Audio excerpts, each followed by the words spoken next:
আমি, আমার দাদি, আমার মা, এরা সবাই গেছি। যাওয়ার পরে তারপরে ভাইয়ার সাথে দেখা। ভাইয়া বলতেছে যে এক কনস্টেবলটা বলতেছে, প্রথম আমাকে বলছে যে দেখ কিছু টাকা পয়সা দিয়ে আমি আমার ছেলেটাকে একটু কোলে নিতে পারি কিনা। পরে আমি কনস্টেবলের দ্বারা গেলে কনস্টেবল আমাকে তাড়া দিচ্ছে। পরে আমি বললাম, ভাই আমি 1000 টাকা দিচ্ছি, আমার ভাইফোঁটারে একটু, আমার ভাইরে 1 মিনিট এনজো তো পলায় যাওয়ার কোনো সুযোগ নেই ভাই, একটু একটু কোলে নেওয়ার ব্যবস্থা করে দিন। 1 মিনিট ভাই, 1টা মিনিট দিলে আমাদের আর দুঃখ থাকবে না ভাই। তো বলছে ভাই এটা সম্ভব না। তারপরে যখন বলছে সম্ভব না, তখন আমার ভাইয়া কনস্টেবলের পাও ধরা ধরেছে। ওই কোর্টের মধ্যে ওই পাও ধরার সঙ্গে সঙ্গে লোকজন আসে, আমার ভাইয়াও কান্নাকাটি করছে। আমার ভাইয়ের সাথে ওই লোক, কোর্টের লোকজন, কোর্টের নিরীহ লোকজন, তারা তো আমার ভাইয়ের ছেড়ে না, তারাও কান্নাকাটি করছে। আমি আমার পায়ে জড়িয়ে ধরলো কেন পুলিশে? পায়ে জড়িয়ে ধরলো যে হ্যান্ডকাপটা একটু খুলে দিয়ে আমার ভাইপোটাকে একটু কোলে নেবে, তার ছেলে তার সন্তানকে একটু কোলে নেবে, মানে এক মিনিটের জন্য একটু কোলে নেবে। তারপরেও সেই কনস্টেবল বা পুলিশের তাদের মন গলে নাই। তারপরে আপনার যখন জজ সাহেবের কাছে গেল, জজ সাহেব বললো যে জজ সাহেব আপনার সাথে আমার একটু কথা আছে। তো সে বলেন। তো জজ সাহেব বললো যে স্যার আমার সন্তানটা 8 মাস বয়স, আমি 9 মাস বয়স, আমার 9 মাসে আমি সন্তানের 1 মিনিটের জন্য একটু কোলে নিতে পারিনি স্যার। আমার হ্যান্ডকাপটা খুলে দিলে আমি যদি আমার ছেলেটাকে একটু 1 মিনিট কোলে নিতে পারতাম। তখন জজ সাহেব, তখনও কিন্তু তার ওই যে 2টা হ্যান্ডকাপ লাগানো হাতে, জজ সাহেবের সামনেও। তখন জজ সাহেব বলেছে যা বলার আপনি লিখিত দেন। জেলার সাহেব সে বলে 2 মিনিটের বেশি 1 মিনিটও কথা বলা যাবে না। ঘড়ি ধরে বসে রয়েছে যে 2 মিনিট। পরে রিকোয়েস্ট করে আমরা বললাম তাহলে 2 মিনিট না, আপনি 10টা মিনিট দেন। ওর ছেলেটারে কোলে নিতে পারে নাই, আপনি 10টা মিনিট দেন। বলেছে না, তাহলে দেখাই যাবে না, তাহলে গাড়ি নিয়ে আপনার আবার ফিরে যেতে হবে। আমন্ত্রণ জানাচ্ছি প্রিয় দর্শক, মানচিত্রের নিয়মিত আয়োজন কথোপকথনের। পুরো বাংলাদেশ আরো একবার কেঁপে উঠল চরম নির্মম বাস্তবতার মধ্য দিয়ে। আপনারা জানেন যে বাগেরহাট উপজেলা ছাত্রলীগের সাবেক সভাপতি জুয়েল হাসান সাদ্দাম কারাগারে বন্দী দীর্ঘ 9 মাসেরও বেশি, প্রায় 1 বছর। আর সেইখান থেকে প্রচন্ড হতাশা থেকে সাদ্দামের স্ত্রী স্বর্ণালী নিজের 9 মাসের সন্তানকে হত্যা করার পর নিজে আত্মহত্যা করেন। এই বিষয়টি আমরা কেউ মেনে নিতে পারছি না।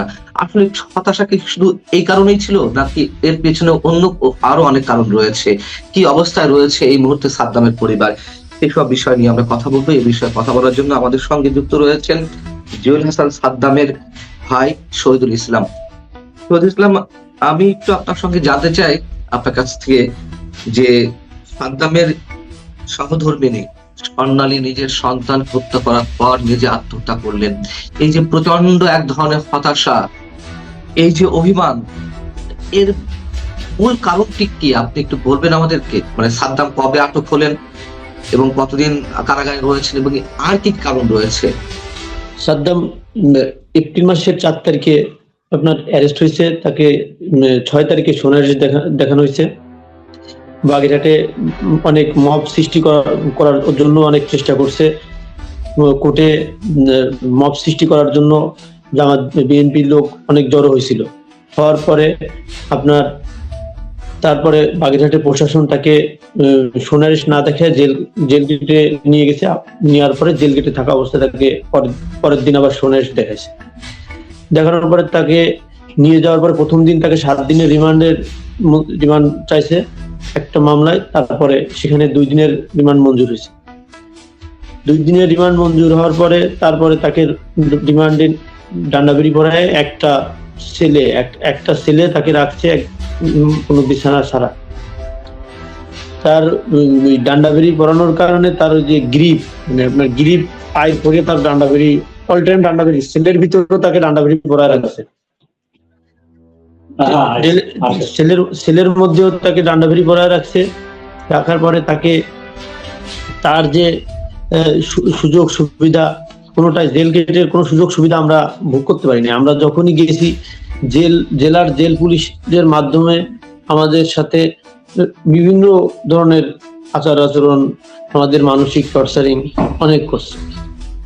রাজনৈতিক আমার ভাইয়ার মামলা হচ্ছে 11টা। এই পর্যন্ত 8টা মামলায় আমার ভাইয়া জামিন আছে। 8টা মামলায় জামিন আছে। 8টা মামলায় জামিন করানোর জন্য আমাদের অনেক অর্থের, আমাদের হাইকোর্টে একটা যে মামলা আপনার এখানে নিম্ন আদালতে জামিন হয়ে যায়, সেই মামলা আমাদের হাইকোর্ট করা লাগছে।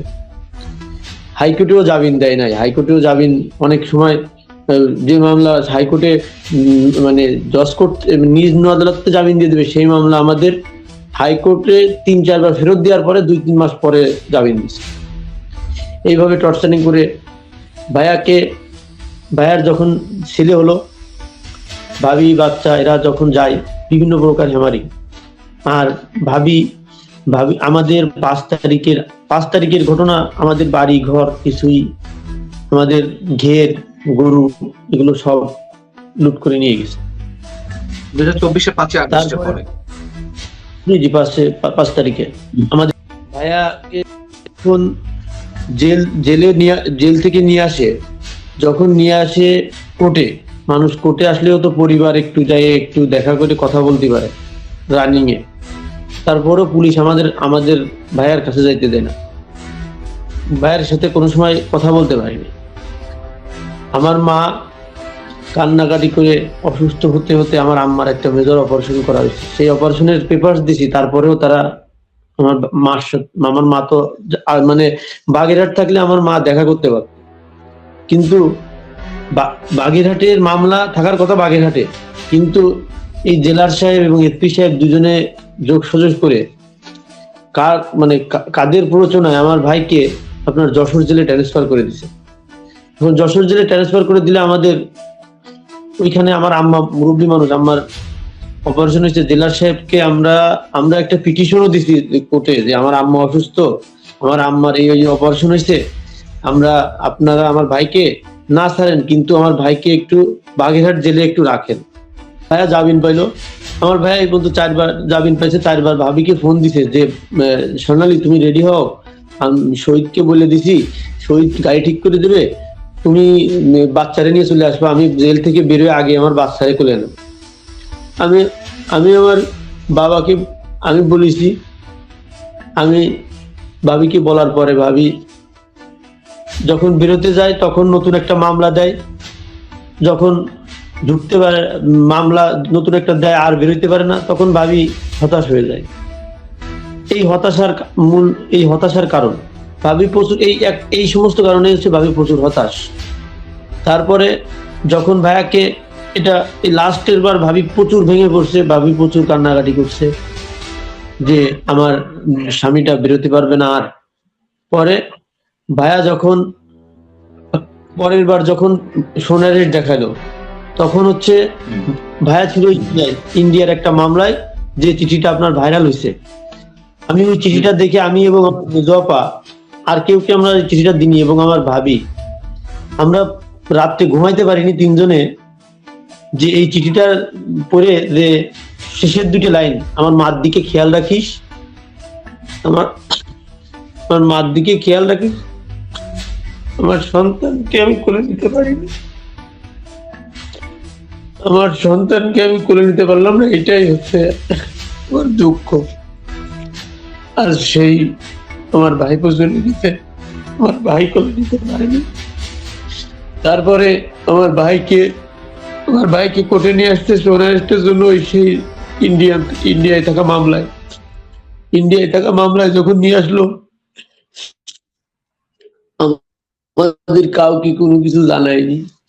তারপরে আমাকে উকিল সাহেব ফোন দিয়ে বলছে যে আজকে শুনানি, তখন হওয়ার কথা ছিল তার 1 সপ্তাহ পরে শুনানি করেছে। এই 1 সপ্তাহ জামিন হওয়ার পরেও ফাউল জেল কাটিছে।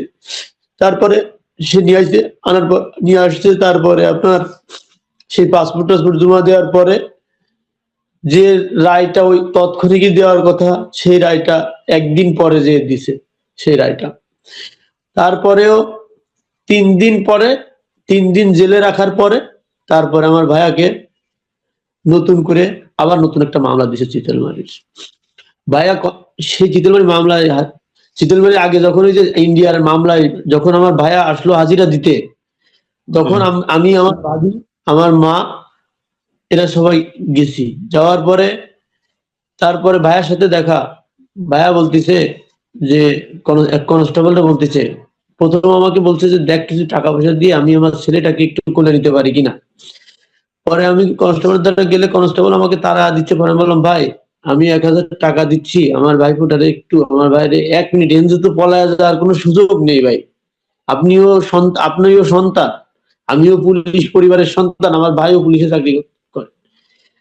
আপনি সেই ভাইটার দিক তাকায় আমার ভাইরে একটু, আমি 1000 টাকা দিচ্ছি, আপনি এই 1000 টাকার বিনিময়ে হলেও আপনি একটু ভাইয়ের একটু দেখা করার ব্যবস্থা করে। সঙ্গে সঙ্গে লোকজন আসে, আমার ভাইয়াও কান্নাকাটি করছে, আমার ভাইয়ের সাথে ওই লোক, কোর্টের লোকজন, কোর্টের নিরীহ লোকজন, তারা তো আমার ভাইয়ের ছেড়ে না, তারাও কান্নাকাটি করছে। আমি পায়ে আমার জড়িয়ে ধরলো কেন? পায়ে জড়িয়ে ধরলো কেন পুলিশে? পায়ে জড়িয়ে পায়ে জড়িয়ে ধরলো যে হ্যান্ডকাপটা একটু খুলে দিয়ে আমার ভাইপোটাকে একটু কোলে নেবে, তার ছেলে তার সন্তানকে একটু কোলে নেবে, মানে এক মিনিটের জন্য একটু কোলে নেবে। তারপরেও সেই কনস্টেবল বা পুলিশের তাদের মন গলে নাই। তারপরে আপনার যখন জজ সাহেবের কাছে গেল, জজ সাহেব বললো যে জজ সাহেব আপনার সাথে আমার একটু কথা আছে। তো সে বলেন। তো জজ সাহেব বললো যে স্যার আমার সন্তানটা 8 মাস বয়স, আমি 9 মাস বয়স, আমার 9 মাসে আমি সন্তানের 1 মিনিটের জন্য একটু কোলে নিতে পারিনি স্যার। আমার হ্যান্ডকাপটা খুলে দিলে আমি যদি আমার ছেলেটাকে একটু 1 মিনিট কোলে নিতে পারতাম। তখন জজ সাহেব, তখনও কিন্তু তার ওই যে 2টা হ্যান্ডকাপ লাগানো হাতে, জজ সাহেবের সামনেও। তখন জজ সাহেব বলেছে যা বলার আপনি লিখিত দেন। তখন বললো যে স্যার আমি তো একটু আমি তো এখান থেকে, আমার আম্মা অসুস্থ, আমারে একটু কষ্ট করে আমার সন্তানটা ওই যশোর যাইতে দেরি হয়, আমি একটু 15 দিন পরে একদিন একটু দেখার সুযোগ পাই, আমার সন্তানটার একটু দেখার ব্যবস্থা করে দেন, আমি যেন এই বাগেরহাট জেলে থাকতে পারি। তখন বলছে যে আপনি দরখাস্তর মাধ্যমে এটা অ্যাপ্লিকেশন দেন। আমরা সেই উকিলের মাধ্যম থেকে সেটা শুনানি করাইছি, কিন্তু কোনো লাভ হয়নি। আর তারপরে ওই সময় যে সাদ্দাম তার শিশু সন্তানকে কোলে নিতে চাইলো, জাজের কাছে অনুমতি চাইছিল, তারপরেও কোলে নিতে দেয়নি, হ্যান্ডকাপ খুলেনি। কেউই দেয়নি ভাই, কেউই হ্যান্ডকাপ খুলে নাই, কেউই দেয় নাই। ও ও কান্নাকাটি করতে করতে প্রিজন গাড়িতে উঠেছে, আমরাও কান্নাকাটি করতে করতে ওর পিছনে দৌড়তে গেছি। কিন্তু আবার একটা আইন কি মানবিকতার থেকে আইন বড় ভাইয়া? আওয়ামী লীগ করেছে এই জন্যই কি অপরাধ? আপনি আমাদের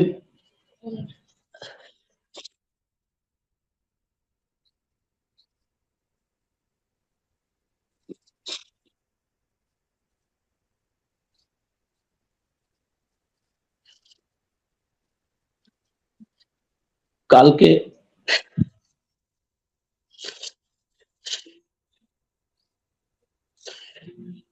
তারপরে যখন এটা হচ্ছে ওই দিনের ঘটনা, তারপরে ভাইয়ের ওই মামলা তো আমরা করতেছি, আমরা 15 দিন পরে একদিন দেখতে যেতে হয়, আমরা চাকরির কারণে, পারিবারিক কারণে আমরা দেখা করতে পারি না। আমার পরিবারে একটা পুরুষ নাই যে দেয় আমার ভাইয়ের সাথে দেখা করবে।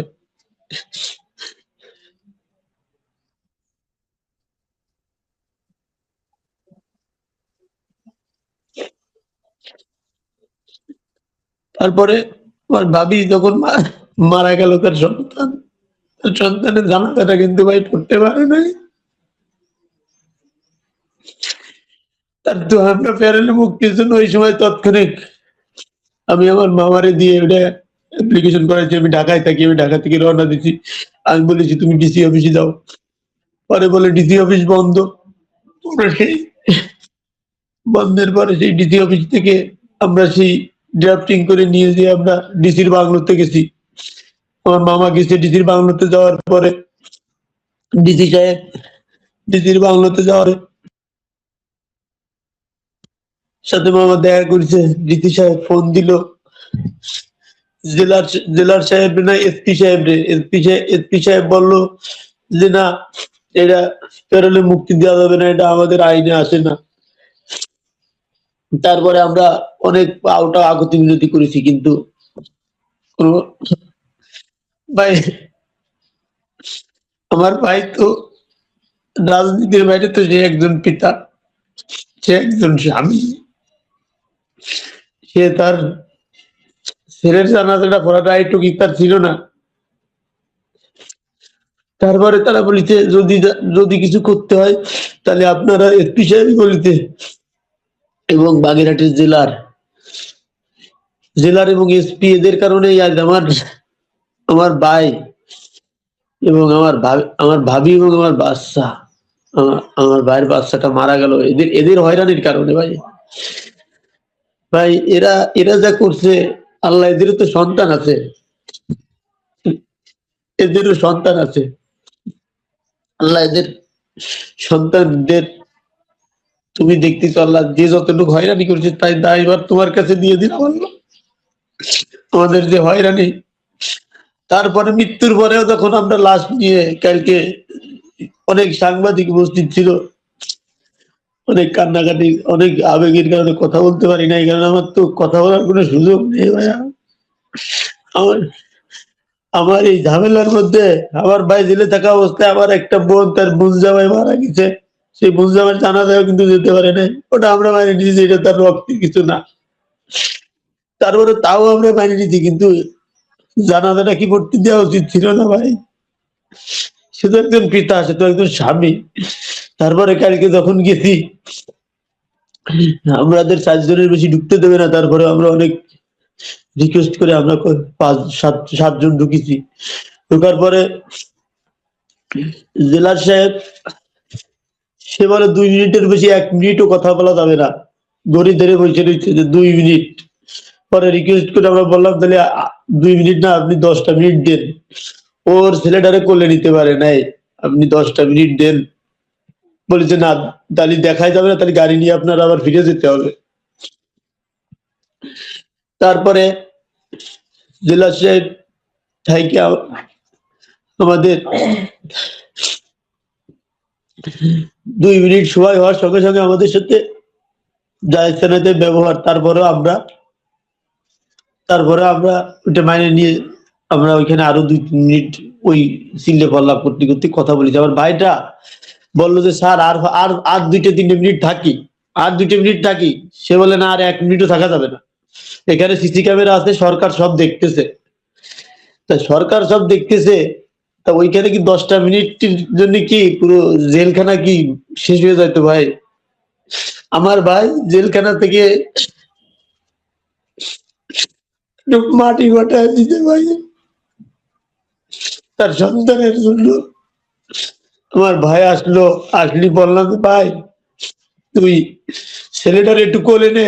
কয় আমি ছেলেটারে কি কোলে নেবো, আমি তো বাইসে থাকা অবস্থায় কোলে নিতে পারিনি, আমি তো ওরে কোলে নেবো না। ছেলেটারে মাথায় হাত বুলিয়ে দিয়ে খালি বললো ক্ষমা করে দিস। আমার ভাবির মাথায় হাত বুলিয়ে দিয়ে আমার ভাবির কমলাটা চুমু দিয়ে বলিতে আমারে মাফ করে দিও, আমি ভালো স্বামী ভালো পিতা হতে পারলাম না। হায় রে রাজনীতি, খালি এইটুকু বললো। এটাই ভাই।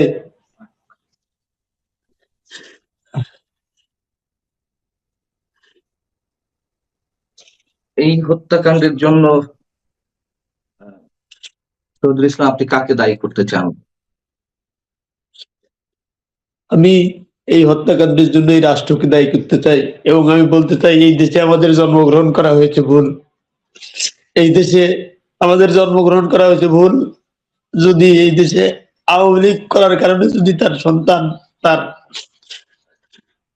বউ যদি এই অবস্থা হয়, তাহলে আমাদের মেরে ফেলা ভাই।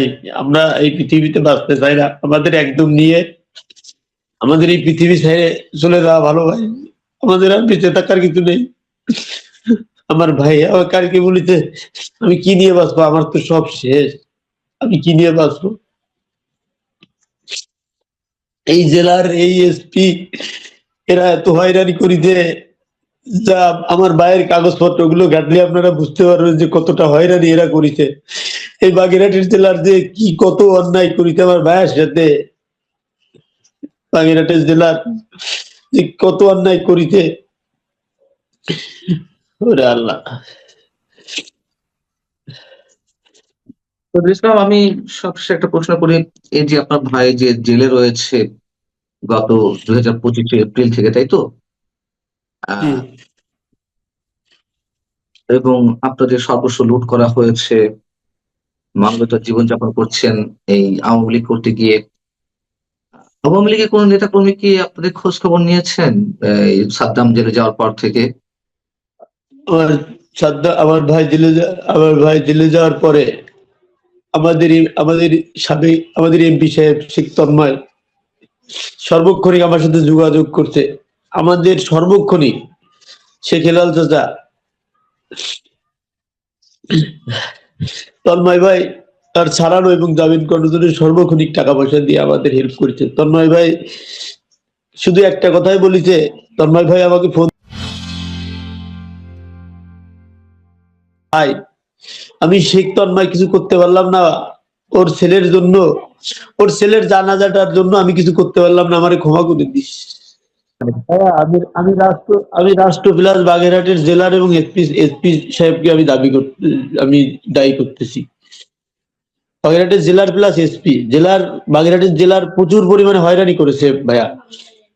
আর আমাদের এই রাষ্ট্রে জন্মগ্রহণ করা, আমাদের সুইসাইড স্কোয়াডে নিয়ে আমাদের গুলি করে মেরে ফেলান ভাই, এর থেকে মরে যাওয়া ভালো। আমরা আওয়ামী লীগ করা যদি অপরাধ হয়, এটা সদর থানা ছাত্রলীগের সভাপতি, আপনি সাংবাদিক, আপনি সমাজের দর্পণ, আপনি খোঁজ নিয়ে দেখেন জুয়েল হাসান সাদ্দাম কতটা মানুষের কয়টা জমি দখল করেছে, কয়টা ঘের দখল করেছে। তার 17 বছর রাজনৈতিক জীবনে দল ক্ষমতায় ছিল, সে এখনো স্টিল রানিং সদর থানা ছাত্রলীগের সভাপতি। আহ, তাই আমরা এত আমরা আমরা আমাদের সান্ত্বনা দেওয়ার মতো আমরা কোনো ভাষা আমার ভাইয়া জি, জি বলুন। আমার ভাইয়া কতটুকু অন্যায় করেছে আর কতটুকু মানুষ ভালোবাসে আমার ভাইয়ারে, আপনার কাছে আমার দাবি আপনি এইটুকু একটু তুলে ধরবেন, আমার এলাকায় একটু খোঁজ খবর নিবেন যে আমাদের জন্য, আমার ভাইয়ার জন্য মানুষ কতটা কাঁদবে। কোনো বড় টাকাওয়ালা লোকের না, নিরীহ মানুষগুলোর কাছে এসে বলবেন যে অমুক কেমন। একদম বাগেরহাট সদর থানার প্রতিটা ইউনিয়নে, প্রতিটা জেলায়, প্রতিটা থানায়, প্রতিটা ইউনিয়নে, আপনি সদরে জিজ্ঞেস করবেন, প্রতিটা গ্রামে, যে জুয়েল হাসান সাদ্দাম কেমন ছিল। ভাই এইটুকু আপনার কাছে আমার দাবি, আর কোনো দাবি নেই। আমার ভাইয়ার জন্য দোয়া করতে বলবেন সবাইকে। সেই দোয়াটুকুই হয়তো আমাদের সামর্থ্যের মধ্যে আছে। শহীদুল ইসলাম, আপনাকে সান্ত্বনা দেওয়ার ভাষা আমাদের নেই, সান্ত্বনা দিয়েও কোনো ধরনের তামাশা করতে চাই না। দর্শক, আমাদেরও কোনো মন্তব্য নেই আপনাদের প্রতিও। আল্লাহ হাফেজ।